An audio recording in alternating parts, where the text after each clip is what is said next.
पढ़ाई लिखाई के क्षेत्र में पीछे से पूरे प्रदेश में हमारा तीसरा स्थान था। पीछे से आज लल्ला भैया हमारे बीच में नहीं है, लेकिन उनकी सोच आज यहाँ पर दिखाई पड़ रही है। तो लल्ला भैया ने मुख्यमंत्री जी को कहा था कि आप विद्यालय स्वीकृत करिए, जितनी जमीन आप चाहेंगे विद्यालय के लिए हम देने के लिए तैयार हैं। कि जैसी जमीन होती है वैसे उस पर कोई चीज बनता है तो उसका विकास होता है। 16 आने की माध्यम पर कोई चीज बनती है तो पक्का 16 आने की वो चीज बनती है, और 12 आने पर 12 आने की। तो ये 16 आने माध्यम की जमीन है। उसी समय 89 में लल्ला भैया पहली बार निर्दलीय विधायक के रूप में चुने गए थे। लेकिन उस समय जो शिक्षा की स्थिति थी, यानी जो पढ़ाई लिखाई की स्थिति थी, पूरे प्रदेश में सबसे पीछे जालौन था, फिर बस्ती था, नहीं सारी बाराइच था, और फिर गोंडा था। तब गोंडा और बलरामपुर एक जिला होते थे, और बहराइच और श्रावस्ती एक जिला होता था। यानी पढ़ाई लिखाई के क्षेत्र में पीछे से पूरे प्रदेश में हमारा तीसरा स्थान था। पीछे से। मानसिक रोगों का समस्त इलाज मन मित्र मनोचिकित्सा केंद्र के साथ संपर्क करें। डॉक्टर अशोक सिंह, निकट गायत्रीपुरम चौराहा, सिविल लाइन, गोंडा। और उसी समय हम लोगों ने महसूस किया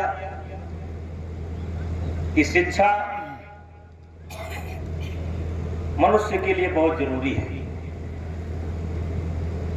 अगर कोई व्यक्ति शिक्षित नहीं है, लिखना पढ़ना नहीं जानता है, तो उसको क्या कहा जाए, लेकिन वो इंसान नहीं है। और तब हम लोगों ने महसूस किया और हम सब लोगों ने मिल करके एक नारा दिया, स्वस्थ गोंडा, साक्षर गोंडा और हरा भरा गोंडा। आज हमारे क्षेत्र की स्थिति बहुत बदल चुकी है। चाहे आईएएस का रिजल्ट निकले, चाहे पीसीएस का रिजल्ट निकले, चाहे डॉक्टरी मेडिकल के क्षेत्र में, यानी कोई परीक्षा ऐसी नहीं है जिसमें आज गोंडा के कोई ना कोई बच्चा कामयाब ना हो। चाहे आईएएस हो, चाहे पीसीएस हो, चाहे जज हो। आज पढ़ाई लिखाई की स्थिति बहुत बदली है। मानसिक रोगों का समस्त इलाज मन मित्र मनोचिकित्सा केंद्र के साथ संपर्क करें। डॉक्टर अशोक सिंह, निकट गायत्रीपुरम चौराहा, सिविल लाइन, गोंडा। लेकिन दुर्भाग्य से यहां से लेकर के कर्नैलगंज तक लड़कियों के लिए कोई इंटर कॉलेज नहीं है। यहां से लेकर के लाल साहब के गांव तक बीच में कोई इंटर कॉलेज नहीं है। इधर से 4-5 किलोमीटर भभुआ में इंटर कॉलेज है।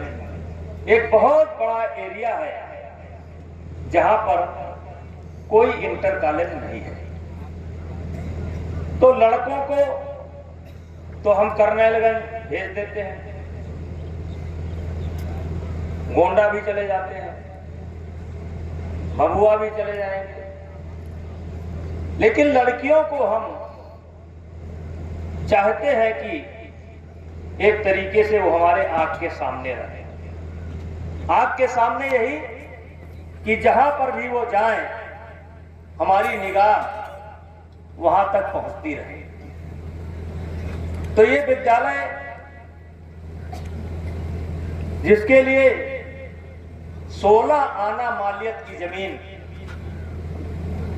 और क्योंकि हमने कई विद्यालय स्वयं बनाए हैं तो हमने अनुभव किया है कि जैसी जमीन होती है वैसे उस पर कोई चीज बनता है तो उसका विकास भी होता है। 16 आने की मालियत पर कोई चीज बनती है तो पक्का 16 आने की वो चीज बनती है और 12 आने पर 12 आने की बनती है। तो ये 16 आने मालियत की जमीन है। और लल्ला भैया ने कोरोना काल में मुख्यमंत्री जी ने इस क्षेत्र में आवश्यकता महसूस की थी लेकिन कहीं जमीन नहीं मिल रही थी। मानसिक रोगों का समस्त इलाज मन मित्र मनोचिकित्सा केंद्र के साथ संपर्क करें डॉक्टर अशोक सिंह, निकट गायत्री पुरम चौराहा, सिविल लाइन, गोंडा। तो लल्ला भैया ने मुख्यमंत्री जी को कहा था कि आप विद्यालय स्वीकृत करिए, जितनी जमीन आप चाहेंगे विद्यालय के लिए हम देने के लिए तैयार हैं, क्योंकि हम चाहते हैं कि हमारे आसपास की लड़कियां जो दूरी के कारण कहीं शिक्षा ग्रहण करने का काम नहीं कर पा रही हैं, उन लड़कियों को अपने घर में यानी कुरी में, बरगदी में बैठ करके उनको शिक्षा का अवसर उपलब्ध हो। और इसलिए आज लल्ला भैया हमारे बीच में नहीं है, लेकिन उनकी सोच आज यहाँ पर दिखाई पड़ रही है। उनके पुत्र वेंकटेश मोहन जी, उनके पुत्र शारदेन मोहन जी एक तरीके से उन्हीं के प्रतिबिंब हैं। और आज लल्ला भैया का वो सपना यहाँ पर पूरा हो रहा है। आने वाले समय में एक बहुत बढ़िया राजकीय इंटर कॉलेज बन करके तैयार होगा। जब राजकीय इंटर कॉलेज बन करके तैयार होगा तो हो सकता है कुछ दुकानों की भी जरूरत पड़े। मानसिक रोगों का समस्त इलाज मन मित्र मनोचिकित्सा केंद्र के साथ संपर्क करें डॉक्टर अशोक सिंह, निकट गायत्री पुरम चौराहा, सिविल लाइन, गोंडा। हो सकता है कुछ लोग मकान भी बनाना चाहें तो हम समझते हैं कि यहाँ की पूरी जमीन की वैल्यू इस विद्यालय के कारण काफी बढ़ने वाली है।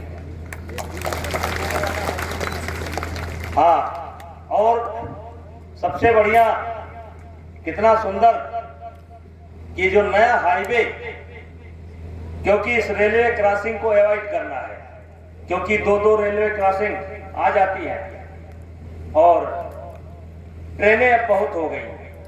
पहले 2-4 ट्रेन रहती थी, अब दिन भर ट्रेन रहती है। तो इसको देखते हुए जो नया बाईपास निकाला जा रहा है वो इसी रोड पर निकाला जा रहा है और ये पूरी रोड की वैल्यू आने वाले समय में बहुत बढ़ने वाली है। जिस रास्ते से चौड़ी रोड निकल जाती है उस जगह की वैल्यू बहुत बढ़ जाती है। तो इस विद्यालय का तो वैल्यू अपने आप ही बढ़ जाएगा, लेकिन इस रोड पर जिनकी भी जमीनें हैं वो जमीनें बहुत कीमती होने वाली हैं।